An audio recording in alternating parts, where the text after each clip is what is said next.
بسم اللہ الرحمن الرحیم۔ امریکی صدر ڈونلڈ ٹرمپ کے ادھورا چھوڑ کر چلے جانے کے بعد G7 کا سربراہی اجلاس نشستند گفتند برخاستند کی عملی شکل اختیار کرنے کے بعد ایک گول مول بیان پر مشتمل اعلامیہ کے ساتھ اختتام پذیر ہوا۔ G7 کے رہنماؤں نے اس بات پر اتفاق کیا کہ ایران کو جوہری ہتھیار حاصل کرنے کی اجازت نہیں دی جا سکتی، اور ساتھ ہی مشرق وسطیٰ میں کشیدگی کو کم کرنے پر زور دیا گیا۔ ٹرمپ کی عدم موجودگی میں G7 کے 6 رہنماؤں نے یوکرین میں روس کی جنگ اور اسرائیل ایران تنازع پر تبادلہ خیال کیا، تاہم ان اہم امور سمیت دیگر معاملات پر اہم معاہدے حاصل کرنے میں ناکام رہے۔ نتیجتاً یہ سربراہی اجلاس اس امر کی زندہ مثال بن کر اختتام پذیر ہوا کہ اگر امریکہ نہ ہو تو امیر ممالک کا یہ اتحاد عالمی پالیسی پر کسی طرح اثر انداز نہیں ہو سکتا۔ منگل کی شام اختتامی سیشن میں کینیڈا کے وزیر اعظم مارک کارنی، برطانیہ، فرانس، جرمنی، اٹلی اور جاپان کے رہنماؤں کے ساتھ یوکرین کے صدر ولادیمیر زیلنسکی اور نیٹو کے سربراہ مارک روٹے بھی شریک تھے۔ اس موقع پر زیلنسکی نے کہا کہ ہمیں اتحادیوں کی مدد درکار ہے، جس کے لیے میں حاضر ہوا ہوں۔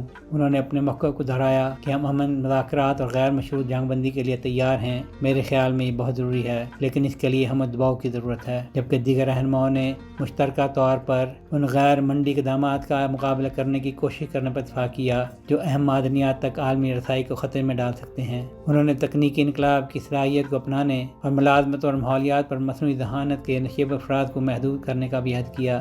اسی کے ساتھ عمومی نوعیت کے دیگر مختلف معاملات پر بھی اتفاق رائے ہوا۔ تاہم سربراہی اجلاس میں شریک رہنما اہم عالمی مسائل پر یکجہتی کا مظاہرہ کرنے کے ارادے کے باوجود روس یوکرین جنگ اور ایران اسرائیل جنگ کے حوالے سے کوئی اہم فیصلہ کرنے سے قاصر رہے، اور نہ ہی اس حوالے سے اجتماعی بیان جاری کیا گیا۔ G7 سربراہی اجلاس کی توجہ بڑی حد تک اسرائیل اور ایران کے درمیان جوہری پروگرام پر چھڑنے والی لڑائی پر مرکوز رہی، جس کے بڑھنے کا امکان ہے۔ اسرائیل نے ایران کو نشانہ بناتے ہوئے فضائی بمباری کی مہم شروع کی، جبکہ ایران میزائل اور ڈرون حملوں سے اس کا جواب دے رہا ہے۔ فرانس کے صدر ایمینوئل میکرون نے ایران میں حکومت کی تبدیلی کے لیے دباؤ ڈالنے والے امریکہ اور دیگر طاقتوں کو خبردار کرتے ہوئے کہا کہ یہ مشرق وسطیٰ کو غیر مستحکم کر سکتا ہے۔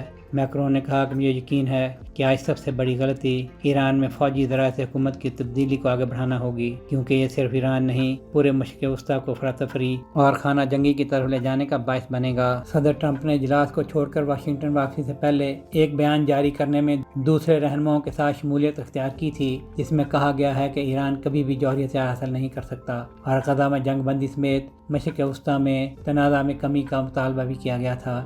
ایک سینئر کینیڈین اہلکار نے صحافیوں کو بریفنگ دیتے ہوئے بتایا کہ واشنگٹن نے روس کے ساتھ مذاکرات کو فروغ دینے کی کوششوں کے درمیان یوکرین کے بارے میں مشترکہ بیان کی مخالفت کی تھی۔ یہی وجہ ہے کہ مشترکہ اعلامیہ میں روس یوکرین جنگ کو نہیں چھڑا گیا۔ البتہ ٹرمپ کی غیر موجودگی میں جو زیلنسکی سے ملے بغیر چلے گئے تھے، باقی 6 رہنماؤں نے یوکرین پر ایک وسیع اجلاس منعقد کیا، مگر اتفاق رائے کی کمی کے باعث رہنماؤں نے انفرادی طور پر زیلنسکی سے ملاقاتوں میں انہیں کیف کے لیے اپنی مسلسل حمایت اور مدد کا یقین دلایا۔ میزبان کینیڈا کے وزیر اعظم مارک کارنی کا کہنا تھا کہ گروپ آف 7 کی یوکرین کے لیے حمایت امن کے حصول تک غیر متزلزل رہے گی۔ دلچسپ امر یہ ہے G7 کے سربراہی اجلاس میں شریک رہنماؤں نے مشترکہ اعلامیہ میں غزہ میں جنگ بندی سمیت مشرق وسطیٰ میں تنازعات میں کمی پر زور دیا، لیکن اسرائیل اور ایران کے درمیان جنگ بندی کا مطالبہ کرنے سے گریز کیا، جو اس جنگ میں امریکہ کے براہ راست ملوث ہونے کے اندیشے کی بنا پر ایران کے لیے خطرے کی گھنٹی ہے۔ خدا خیر کرے۔ سہیل شہریار، آئی پاک ٹی وی۔